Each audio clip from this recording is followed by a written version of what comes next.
Bismillahirrahmanirrahim. Assalamualaikum warahmatullahi wabarakatuh. Dari Jepang ini. Ya, pertama-tama hari lagi kita mengucapkan puji syukur kehadirat Allah Subhanahu wa taala karena pada siang hari ini kita masih diberikan kesehatan dan kesempatan untuk hadir mengikuti acara diseminasi sharing pemahaman budaya positif. Ini salah satu kegiatan guru penggerak di modul 1.4 di ujung modul 1. Jadi ini sekedar sharing Bapak Ibu ya. Kami berdiri di depan Bapak Ibu bukan berarti kami paling pintar, cuma kebetulan kami lebih duluan lolos di calon guru penggerak dan ini salah satu pemenuhan tugas dalam LMS yaitu modul 1.4. Dan kebetulan saya 2 orang di sini dan insya Allah akan membawakan materi diseminasi dari pemahaman tentang budaya positif. Kemudian salam dan salam kita kirimkan kepada Nabi Muhammad SAW. Sebelum saya masuk ke materi, terlebih dahulu saya ucapkan terima kasih banyak kepada Bapak Ibu karena sudah meluangkan waktunya untuk menghadiri kegiatan kami. Kemudian permohonan maaf yang sebesar-besarnya juga saya aturkan karena menyita waktu istirahat Bapak Ibu semua. Jadi insya Allah dalam sharing pemahaman tentang budaya positif ini akan dibawakan oleh saya dan Pak Ansar. Insya Allah akan ada 6 poin yang akan kami sampaikan di dalam kesempatan kali ini. Nanti saya bagi 2, saya 3, Pak Ansar juga insya Allah.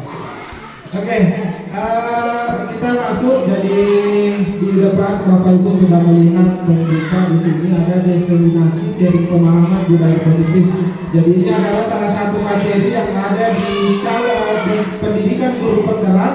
Ini merupakan bentuk tindakan aksi nyata ya, bentuk tindak aksi nyata yang harus kita bagi, yang harus kita sharing ke organisasi kita atau instansi kita bagaimana menerapkan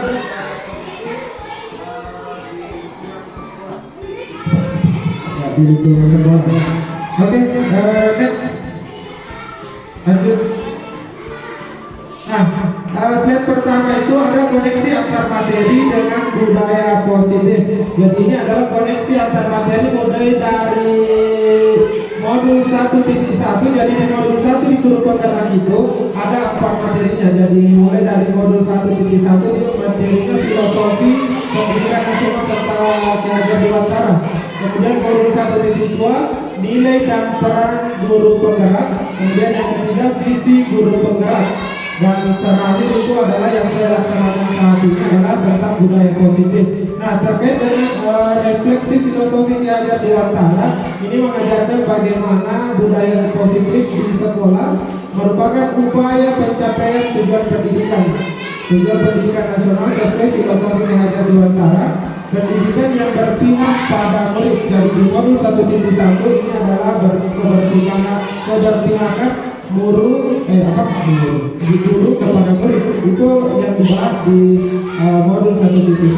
Kemudian di modul 1.2 yang dibahas adalah nilai dan peran guru penggerak di lingkungan masyarakat terutama di sekolah. Kemudian visi guru penggerak kita diajarkan bagaimana membuat visi dan melaksanakan visi tersebut. Next. Nah, selanjutnya ini adalah topik-topik yang kami akan bahas. Yang pertama disiplin positif dan nilai kebajikan universal. Seperti apa disiplin positif dan nilai kebajikan universal itu nanti akan kami bahas lebih lanjut sampai di restitusi, segitiga restitusi. Jadi ini segitiga restitusi lebih bagaimana mengontrol siswa, karena biasanya kita lebih banyak menghukum terhadap emosi atau fiksi anak. Di sini segitiga restitusi nanti kita dapatkan tentang bagaimana menstabilkan emosi anak sehingga perilakunya tetap kembali ke perbuatan positif. Lanjut. Nah, ini adalah tujuan pendidikan. Jadi menurut Ki Hajar Dewantara, Tujuan dari pendidikan itu dilakukannya proses pendidikan adalah untuk menuntut ya.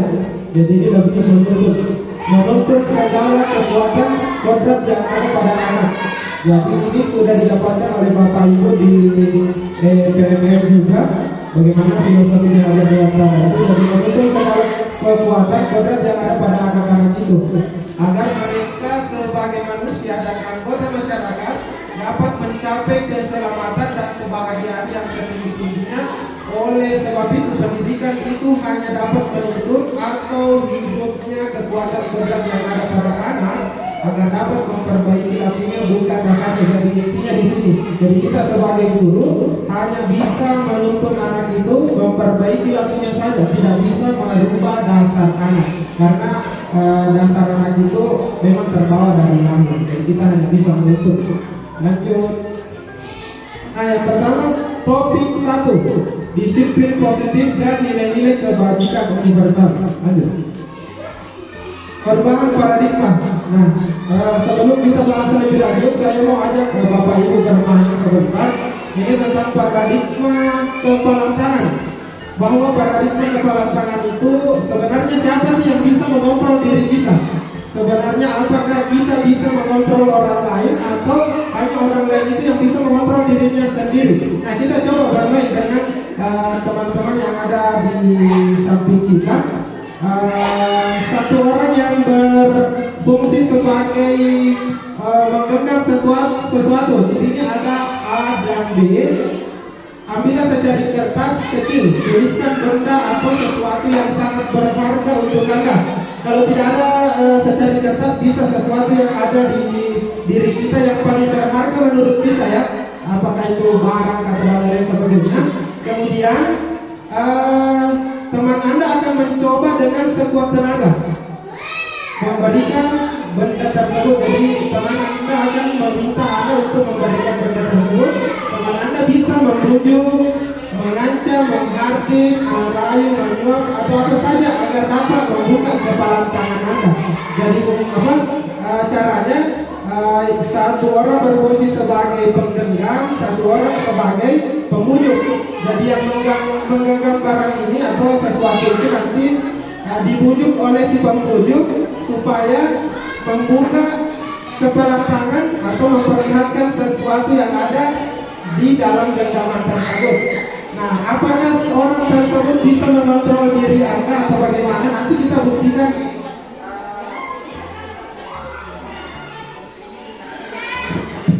Nanti kita dilanjutkan.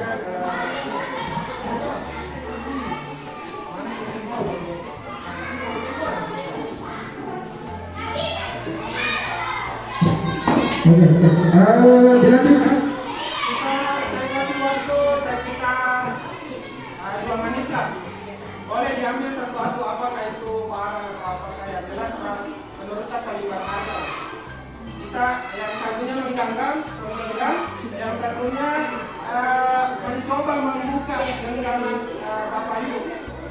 Jadi bisa dibujuk, bisa disuap, atau bisa diancam dan lain sebagainya. Ya, bisa pokoknya yang lain yang menggenggam itu bisa mempertahankan sekuat tenaga, harus dipertahankan. Bagaimana supaya orang tersebut bisa membuka genggaman. Saya kasih 2 menit, silakan saling membujuk saja, apa kalau dibujuk atau diancam dan lain sebagainya. 1 menit saja, 1 menit. Oke, mulai dari sekarang.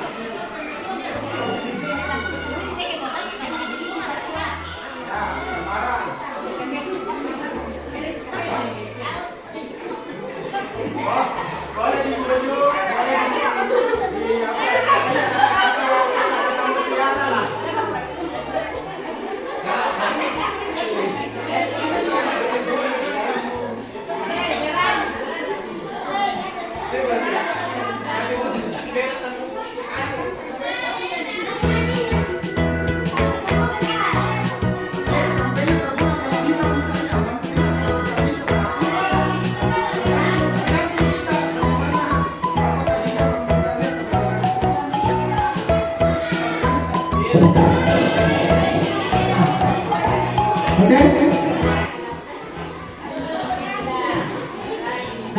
bisa dilihat apa yang terjadi. Lanjut Pak Ilham. Nah, ini adalah berkaitan dengan teori kepala tangan tadi, perubahan paradigma. Ini adalah miskonsepsi tentang teori kontrol. Jadi ada beberapa ilusi yang selama ini kita bangun, bahwa ilusi guru mengontrol murid. Pada dasarnya kita tidak dapat memaksa murid untuk berbuat sesuatu jika murid tersebut memilih untuk tidak melakukannya. Seperti yang tadi kita perhatikan. Kalaupun murid tersebut melakukannya, sejatinya karena murid itu mengizinkan dirinya untuk dikontrol pada saat itu. Nah, teori kontrol menyatakan bahwa semua perilaku memiliki tujuan, bahkan terhadap perilaku yang tidak disukai. Artinya apa? Bahwa teori kontrol itu guru bisa mengontrol murid itu adalah sekedar ilusi saja. Karena yang sebenarnya yang bisa mengontrol diri murid itu adalah dirinya sendiri. Seperti tadi yang kita sudah perhatikan, yang bisa membuka kepala tangan aku hanya diri kita sendiri, meskipun dipaksa bagaimanapun. Kalau kita tidak mengizinkan diri kita untuk dikontrol pada saat itu, mustahil untuk membuka kepala tangan. Kemudian ilusi yang kedua, ilusi bahwa semua perbuatan positif, efektif dan bermanfaat. Ini selalu kita terapkan di dalam kelas. Apakah itu efektif atau tidak? Nah, segala usaha yang mempengaruhi agar mengulangi suatu perilaku tertentu adalah suatu usaha untuk mengontrol murid. Dalam jangka waktu tertentu, kemungkinan murid tersebut akan menyadarinya dan mencoba untuk menolak dukungan kita, atau bisa jadi murid tersebut menjadi tergantung pada pendapat sang guru untuk berusaha. Kemudian yang ketiga, ilusi bahwa kritik dan membuat orang merasa bersalah dapat menguatkan karakter. Nah, ini sering juga kita aplikasikan. Ternyata itu hanya sekedar ilusi. Karena menggunakan kritik dan rasa bersalah untuk mengontrol murid menuju pada identitas gagal, mereka belajar untuk merasa buruk tentang diri mereka. Mereka membangun dialog diri yang negatif. Kadangkala sulit bagi guru untuk mengidentifikasi bahwa mereka sedang melakukan perilaku ini. Kemudian yang terakhir, ilusi bahwa orang dewasa memiliki hak untuk memaksa. Ternyata itu hanyalah sekedar ilusi.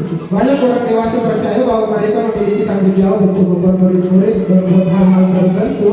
Apapun yang dilakukan dapat diterima selama ada sebuah kemajuan berdasarkan sebuah pengakuan kinerja. Lanjut. Nah, ini terdapat salah satu kopi. Bila kita ingin membuat kemajuan perlahan, sedikit, ubahlah sikap atau perilaku kita. Namun bila kita ingin memperbaiki cara-cara utama kita, maka kita perlu mengubah kerangka acuan kita. Ubahlah bagaimana Anda melihat dunia, bagaimana Anda berpikir tentang manusia. Ubah paradigma Anda, skema pemahaman dan penjelasan aspek-aspek tertentu tentang realitas.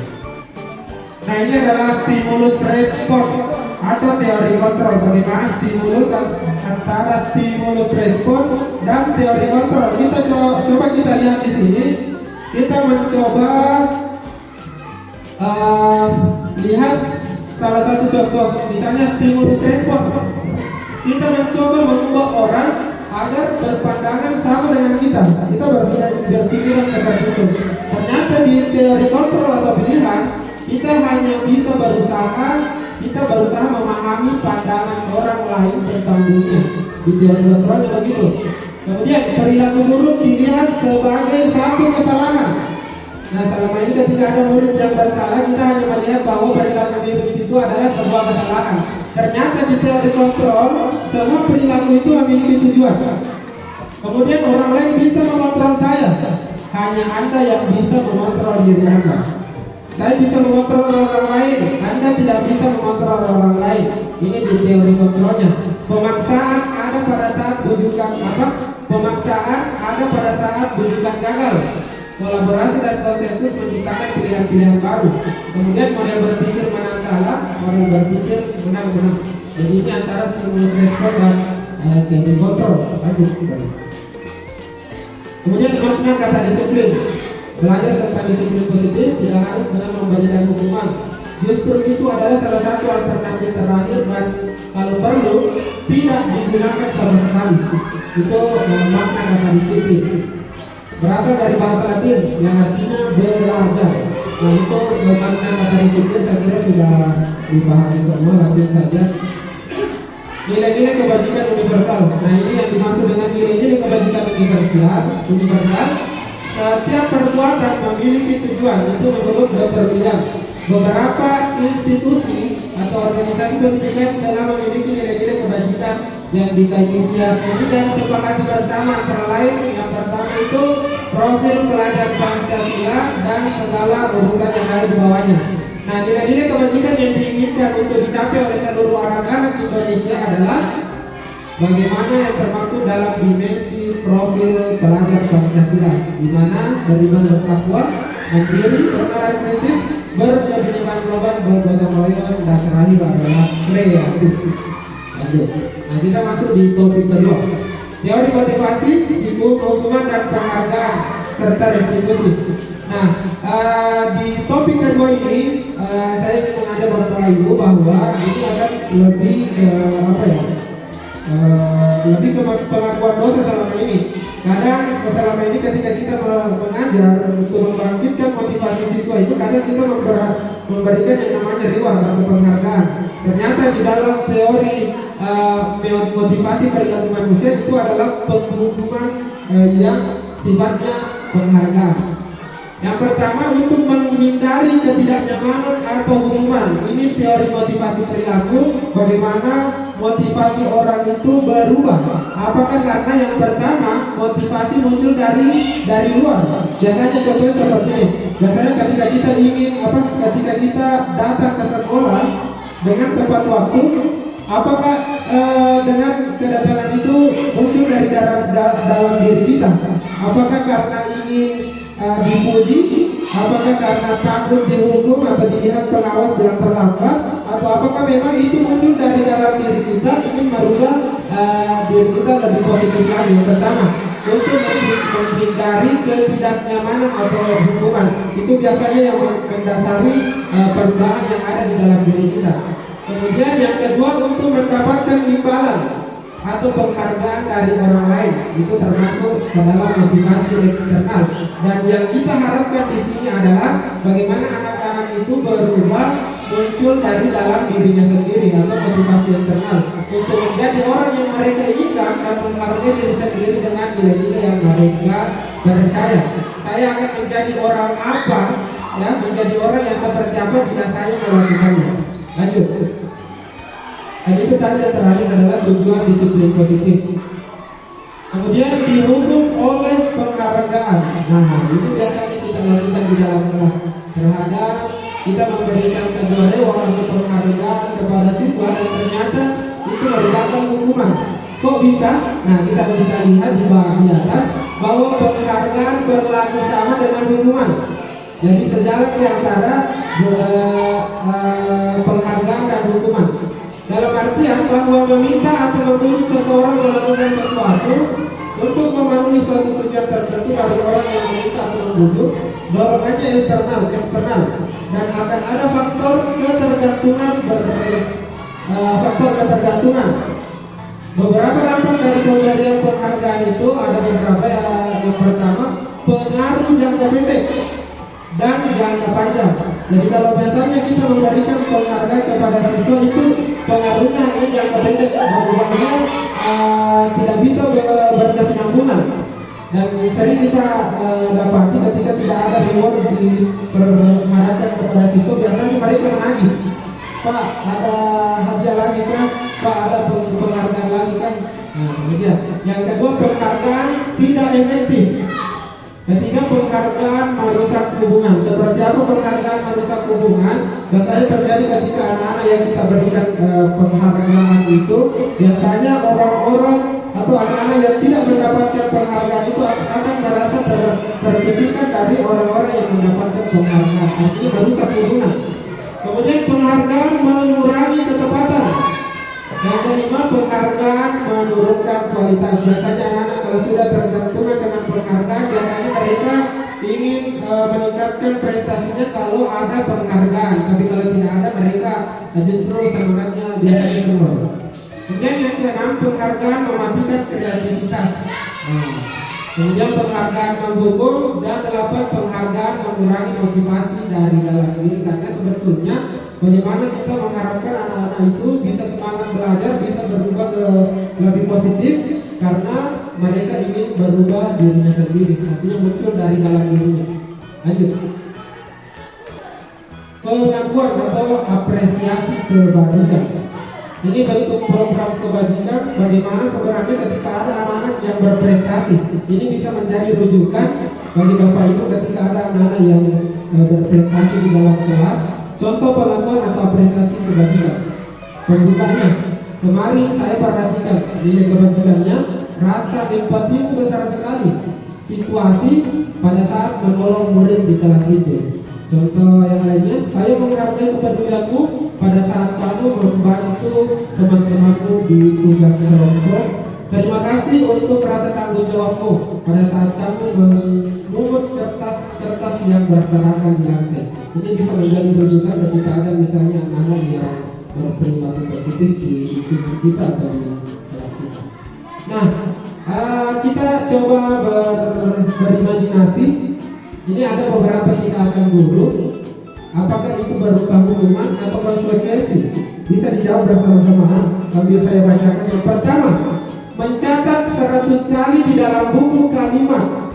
Di dalam buku kalimat, saya tidak akan terlambat lagi karena terlambat ke sekolah. Kira-kira ini hukuman atau konsekuensi? Tidak apa-apa, jauh saja. Hukuman atau konsekuensi? Ketika ada anak-anak yang terlambat, disuruh menulis kalimat saya tidak akan terlambat lagi. Kira-kira ini hukuman atau konsekuensi? Oke, kita lagi dulu ya, kita tampung dulu. Hukuman atau konsekuensi? Oke, konsekuensi. Lari mengelilingi lapangan basket 2 kali karena terlambat hadir di sekolah. Hukuman atau konsekuensi? Hukuman. Murid diminta untuk pusat 15 kali karena tidak menggunakan masker ke sekolah. Menggantikan kertas tugas teman yang telah dicoret-coret. Konsekuensi. Membersihkan tumpahan air di meja karena tersinggung pada saat belajar. Murid disuruh untuk tidak mengenakan sepatu seharian di sekolah karena tidak mengenakan sepatu hitam. Lari mengelilingi lapangan basket 2 kali karena terlambat 10 menit untuk pembelajaran PJK. Oke, next kita lihat jawabannya. Ini dia.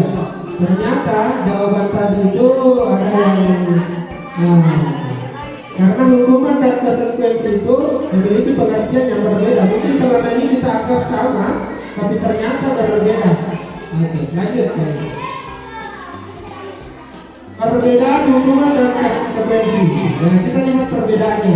Seperti apa hukuman itu dan konsekuensi itu seperti apa? Sesuatu yang menyakitkan harus terjadi. Kalau konsekuensi, sesuatu harus terjadi. Membuat anak sakit, fisik maupun hati untuk menjaga waktu lama. Membuat anak merasa tidak nyaman dalam jangka waktu pendek. Konsekuensi. Anak membenci kedisiplinan. Anak menghargai kedisiplinan. Paksaan, stimulus atau tanggapan. Kalau hukuman itu mendorong anak menyakiti diri sendiri, ternyata kalau konsekuensi itu mendorong anak agar mudah menyesuaikan diri. Konsep diri yang buruk, konsep diri yang baik, dan seterusnya. Oke, lanjut. Sekarang kita masuk ke restitusi. Apa sih itu restitusi? Restitusi itu adalah proses menciptakan kondisi.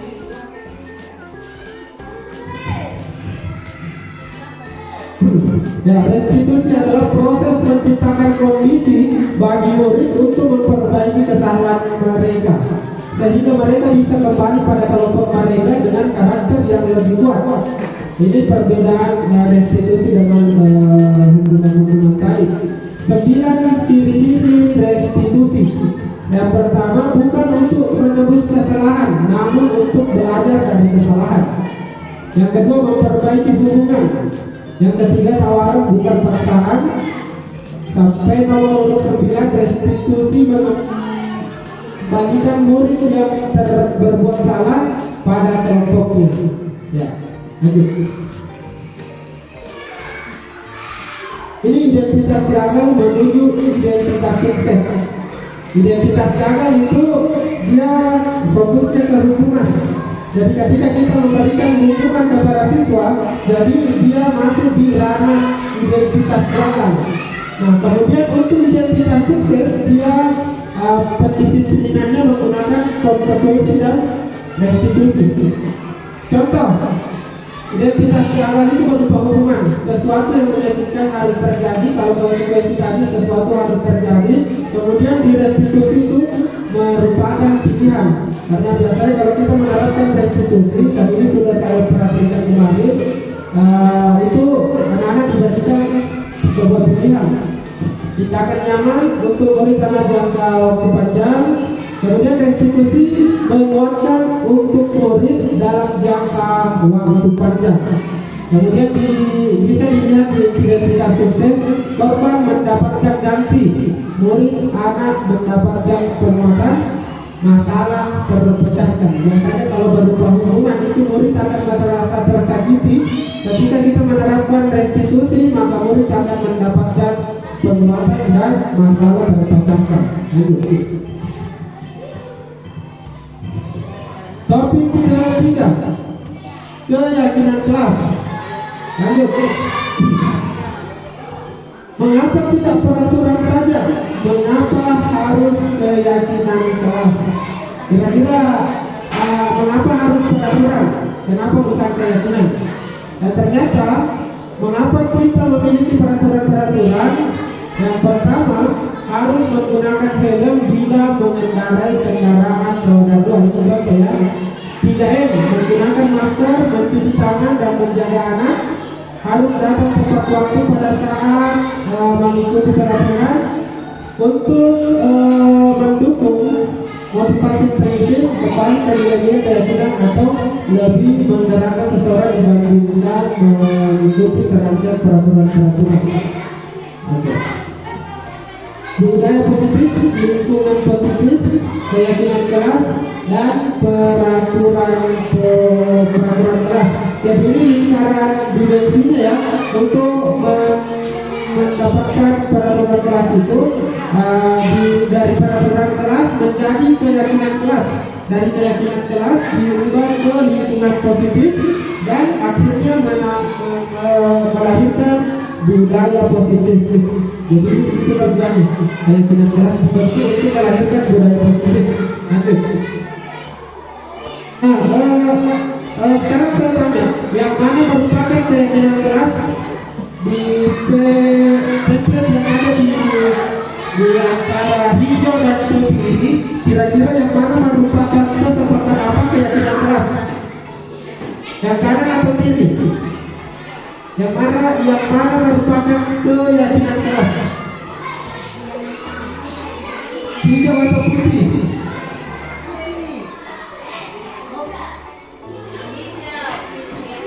Ya.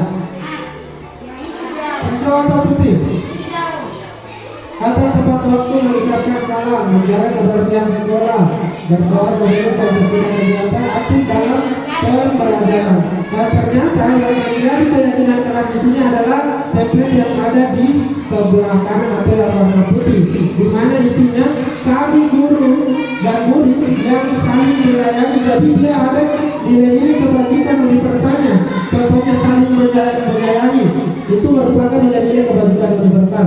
Semangat belajar, kami murid yang peduli dengan teman-teman. Nilai kebajikannya di sini adalah peduli. Oke, lanjut.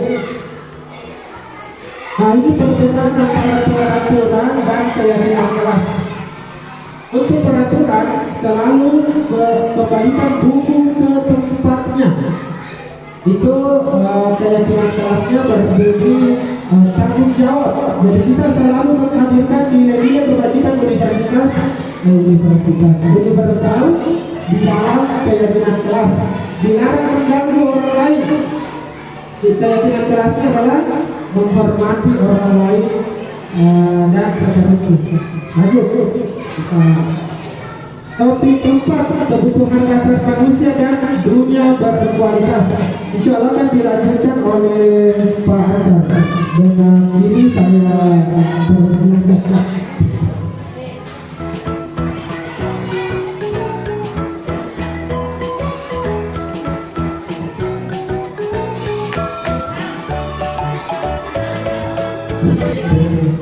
setelah saling berefleksi, menuliskan hal-hal baru, kemudian perasaan apa yang muncul, cara ngomong seperti apa yang Anda telah lakukan selama mengikuti sharing ini, dan terakhir akan menjadi omong seperti apakah setelah melakukan sharing ini. Intinya apa yang Bapak Ibu dapatkan banyak atau sedikitnya, silakan dituangkan refleksinya di dalam sticky note yang kami akan berikan.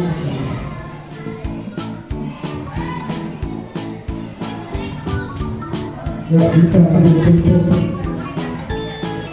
dijawab seperti tidak usah panjang lebar, cukup beberapa kata saja.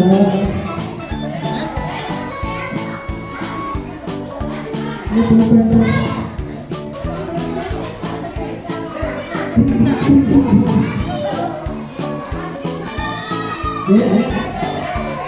Iya, nah, nggak usah terlalu panjang, secukupnya saja.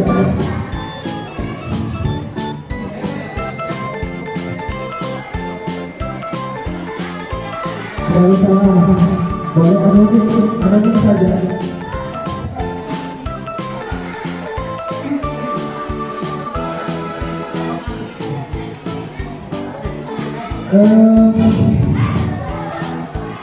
Ini adalah kegiatan terakhir ya. Jadi sambil Bapak Ibu menulis, kami berdua atas nama dalam guru penggerak dari SDN 93 Pangabean, dan kami doakan semoga teman-teman yang sementara ini masih dalam tahap seleksi calon guru penggerak, semoga bisa lulus sampai di tahap akhir dan bergabung bersama kami di guru penggerak pendidikan, guru penggerak. Dan terakhir kami mengucapkan terima kasih banyak atas partisipasi dan waktu yang sudah diluangkan dalam mengikuti kegiatan donasi kami ini. Semoga apa yang kami sampaikan pada kesempatan ini bisa bermanfaat untuk diri saya pribadi, dan bagi teman-teman para pendidik yang ada di SDN 93 Pangabean. Dan akhir kata kami ucapkan wabillahi taufiq wal hidayah. Assalamualaikum warahmatullahi wabarakatuh. Ini bisa foto bersama dulu.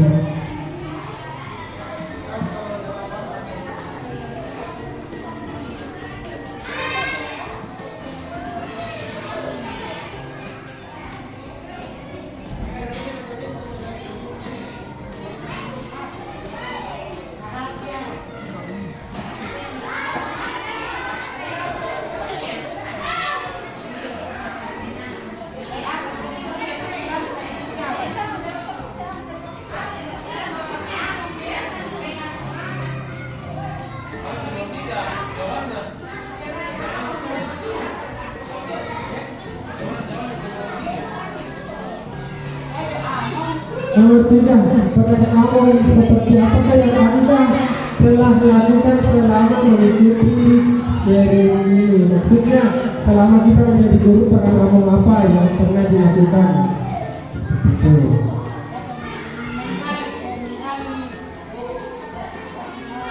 Ya, salah satunya ketika kita jadi guru, bagaimana posisi kita selama ini akan menjadi among seperti apakah setelah mengikuti sharing ini. Ini ada perbandingan sebelum dan setelah mengikuti sharing ini.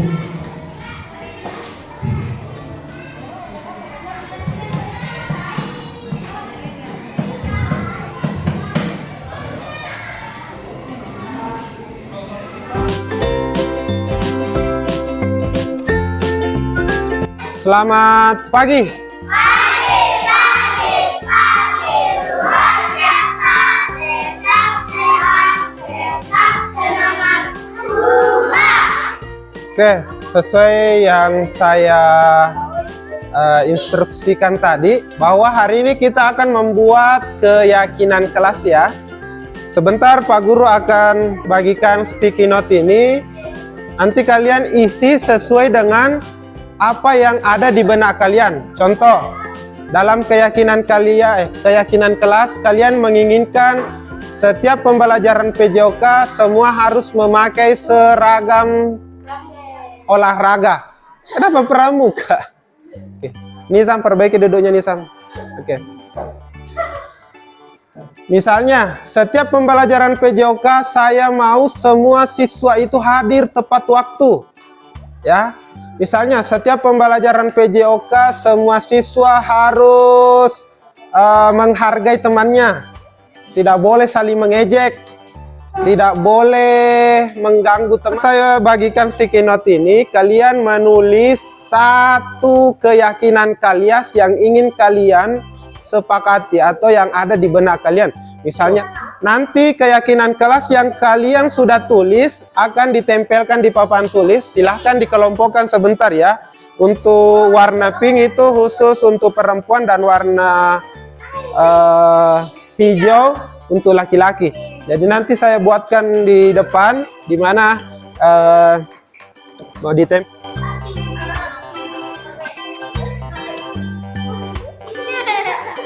Kuning, pink, ya.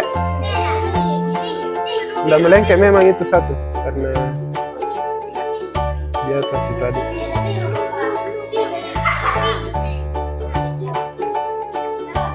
Sebentar ya, sebentar ditulis. Suaranya dikontrol, nak. Suaranya dikontrol karena anak-anak ANBK di sebelah. Oke, yang belum silahkan ditulis. Jatuh.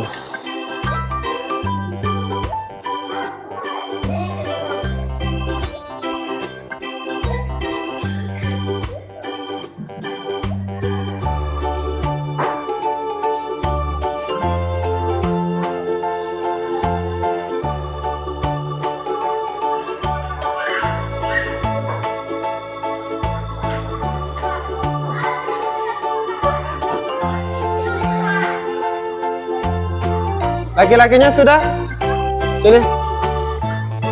Tempel.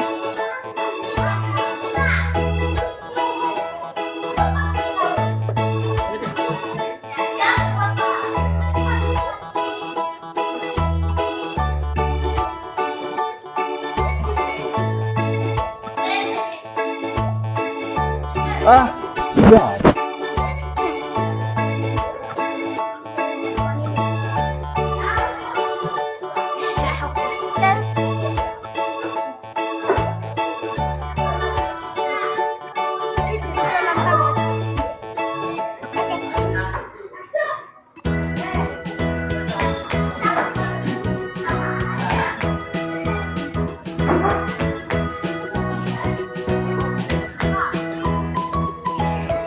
Itu di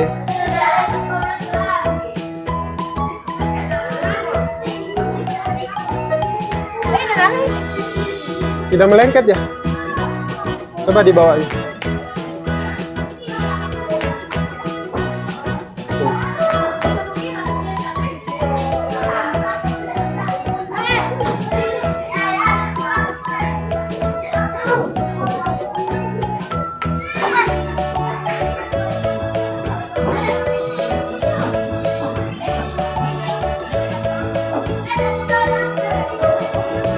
Sudah, yang lain belum? Yang belum?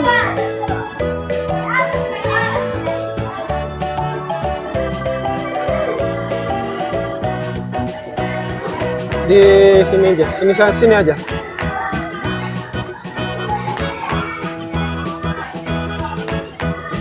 Oke. Siapa lagi yang belum?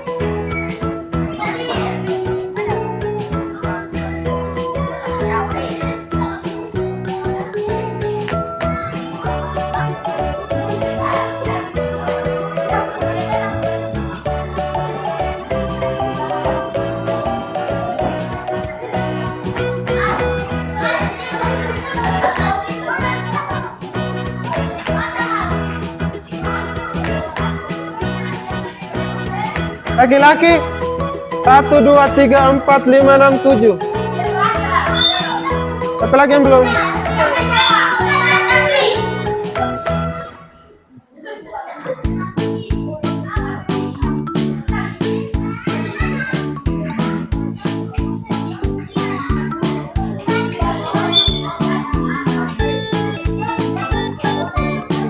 Siapa lagi yang belum? Faisul sudah?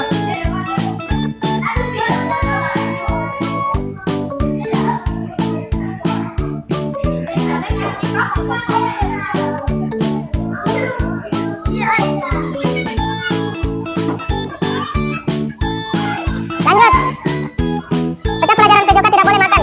Sama. Setiap pelajaran PJOK tidak boleh mengganggu teman. Sama. Setiap pembelajaran PJOK harus memakai seragam. Sama. Tidak boleh memaksakan teman. Setiap siswa harus ikut olahraga, tidak mengejek teman. Sama. Setiap pelajaran PJOK tidak boleh berkata kasar. Sama. Setiap pelajaran olahraga saya ingin tidak ada siswa yang makan. Sama. Setiap pelajaran olahraga harus memakai seragam olahraga. Sama kan? Oke. Setiap pelajaran olahraga harus membuang sampah pada tempatnya. Setiap pelajaran olahraga harus memakai seragam olahraga.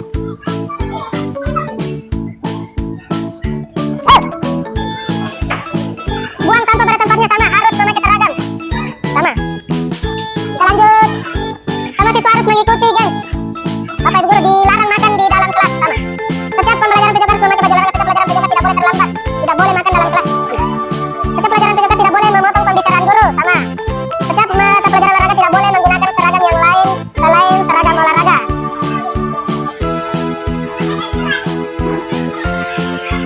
Yah!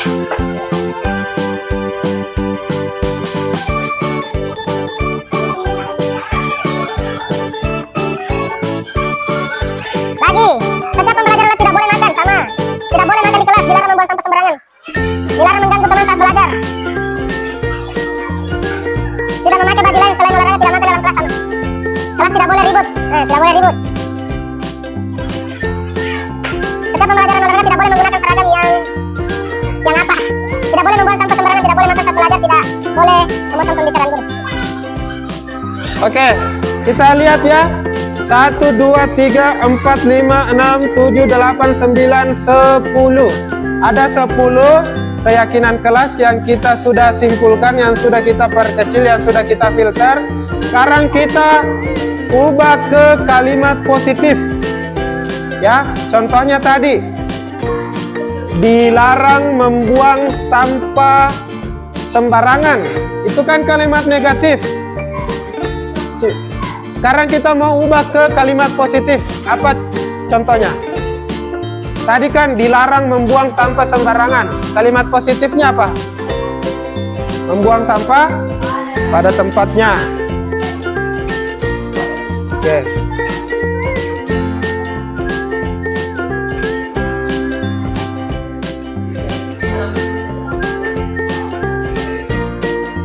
Satu.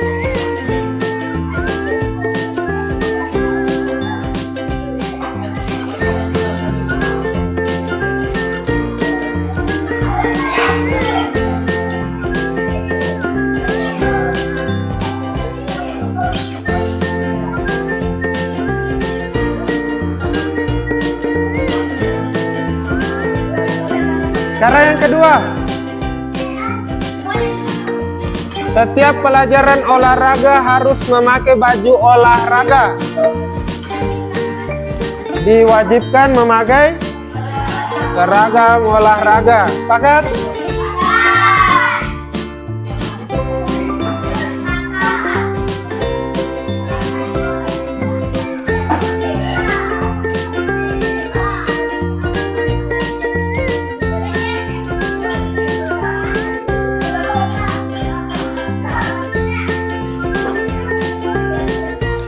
Tiga, setiap pembelajar, kalau guru menjelaskan kita harus mendengarkan. Apa? Menghargai guru. Sepakat?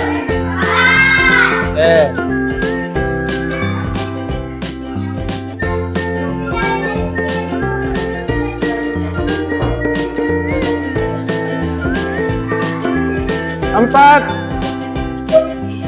setiap pelajaran yang ingin siswa menggunakan setiap pembelajaran video saya ingin tidak ada siswa yang makan di dalam kelas. Dilarang makan saat dilarang makan saat pembelajaran sedang berlangsung. Apa kalimat positifnya? Kalimat positifnya dilarang makan di dalam kelas saat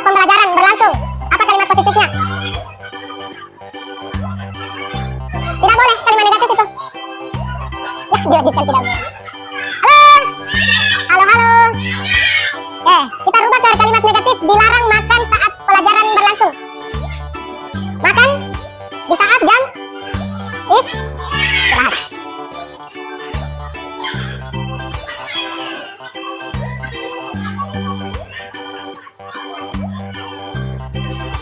Sepakat? Nomor 4 laki-laki, sepakat laki-laki? Hah? Sepakat atau tidak? Oke. 5. Minta izin sebelum meninggalkan kelas. Sepakat ya?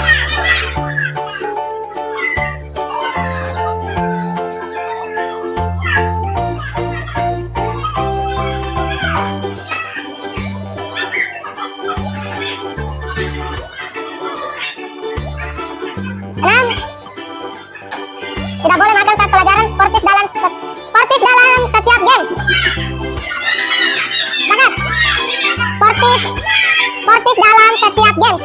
Tidak boleh. Yang namanya sportif dalam setiap games itu ketika misalnya kita games tidak boleh ada yang ejek-ejek temannya ketika menang. Ya diri-diri. Hah? Sepakat atau tidak?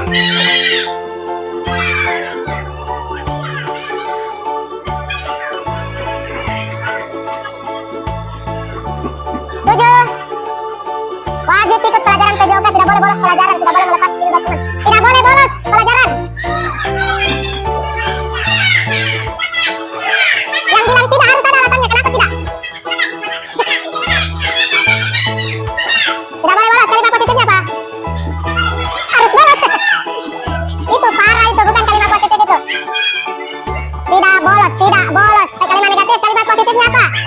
Harus bolos. Ya, mana ada kalimat positif? Iya, harus bolos. Kalimat negatif itu mengikuti pelajaran. Ayo, tidak bolos saat pelajaran PJOK. Apa kalimat negatif? Kalimat positifnya sama aja, tidak meninggalkan, itu kalimat negatif. Kalimat positifnya tertib, ya, tertib dalam pembelajaran. Tertib itu artinya mengikuti pembelajaran dengan disiplin dan tidak bolos, toh? Mengikuti.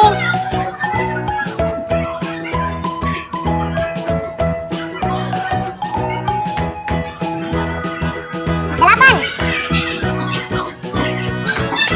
Semua siswa tidak boleh berkata kasar dengan temannya. Setuju? Kalimat positifnya kira-kira apa? Dilarang? Dilarang itu kan masih kalimat negatif. Tidak boleh lebih-lebih. Kalimat positifnya saling menghargai sesama. Sopan santun. Apa? Oke.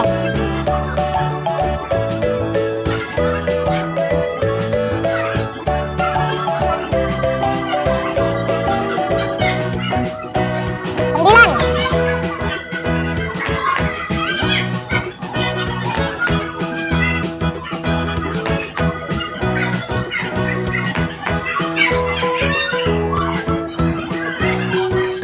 Oke, sudah selesai. Ada 9. Oh, 8.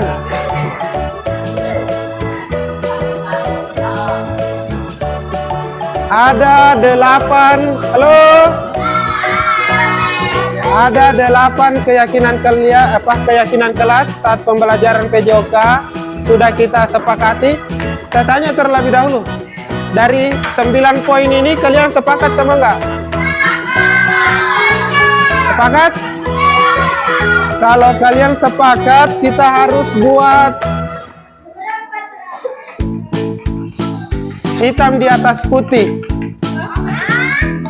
Oke, lanjut.